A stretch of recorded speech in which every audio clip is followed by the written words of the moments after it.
আসসালামু আলাইকুম। আশা করি সবাই ভালো আছেন, আমিও ভালো আছি। আজ আমাদের গাছের পুঁইশাক দিয়ে শুটকি চিংড়ি মাছ দিয়ে একটা রান্না করব, সেটাই আপনাদের সাথে শেয়ার করব। এর জন্য ফার্স্টেই আমরা বোতলের মধ্যে যতগুলো পুঁইশাকের ডাঁটা লাগাইছি ওইগুলোর মধ্যে যেই পুঁইশাকগুলো হয়েছে ওইগুলো পেরে নিচ্ছি। এই যে মোটামুটি ভালোই হয়েছে, মানে এই তরকারিটা রান্না করতে তেমন পুঁইশাক লাগে না, হালকা পাতলা দিলেই হয়। যেহেতু এগুলো পারলেই হয়ে যাবে তাই এগুলো পেরে নিচ্ছি। এবার এগুলো বেছে ওয়াশ করে কুচি কুচি করে কেটে নেওয়া হবে। যেহেতু এর ডাঁটাগুলো খুবই নরম তাই ডাঁটা সহই কুচি কুচি করে কেটে নেওয়া হবে। এই রান্নাটা এই শাক দিয়েই ভালো লাগে, অন্য কোনো শাক দিয়ে এটা ভালো লাগে না। আর এটার মধ্যে তেমন বেশি শাকও দেওয়া যায় না, তাহলেও এটা খেতে ভালো লাগে না। শাকগুলো এমন করে কেটে নেওয়া হয়েছে। এর সাথে আরও প্রয়োজন স্লাইস করে রাখা টমেটো, কাঁঠালের বিচি গোল গোল করে কেটে নেওয়া হয়েছে।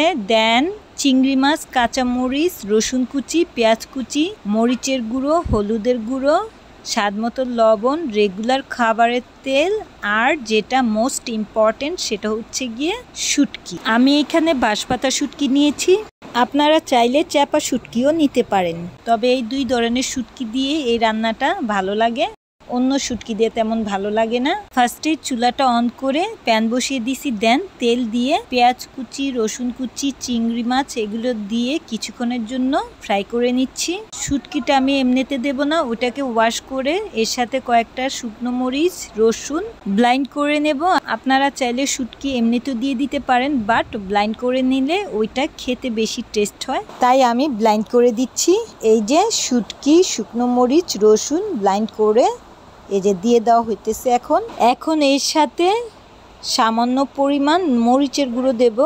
যেহেতু এখানে মরিচ দেওয়া হয়েছে এর জন্য সামান্য পরিমাণই মরিচের গুঁড়ো, হলুদ গুঁড়ো, স্বাদ মতো লবণ দিয়ে এটাকে কিছুক্ষণ সময়ের জন্য কষিয়ে নেব। হলুদ এখানে খুবই সামান্য পরিমাণ দেওয়া হয়েছে, কারণ শুটকির তরকারি রান্না করলে আমরা হলুদের পরিমাণটা খুব কমাই দিই, এর জন্য হলুদ সামান্য পরিমাণ দিয়ে নেওয়া হয়েছে।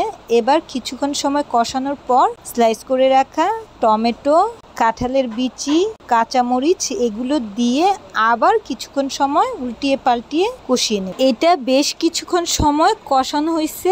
এবার সামান্য পরিমাণ পানি দিয়ে দেব।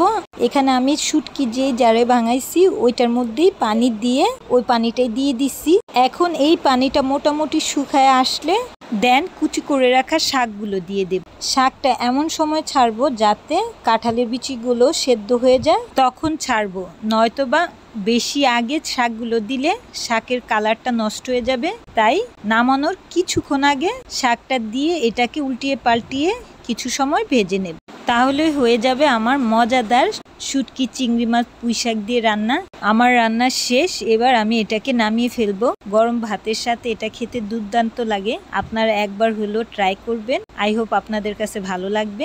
আজ এই পর্যন্তই। ভালো লাগলে সবাই আমাকে লাইক, শেয়ার, কমেন্টস এবং সাবস্ক্রাইব করে আমার সঙ্গে থাকবেন। ধন্যবাদ সবাইকে। আল্লাহ হাফিজ।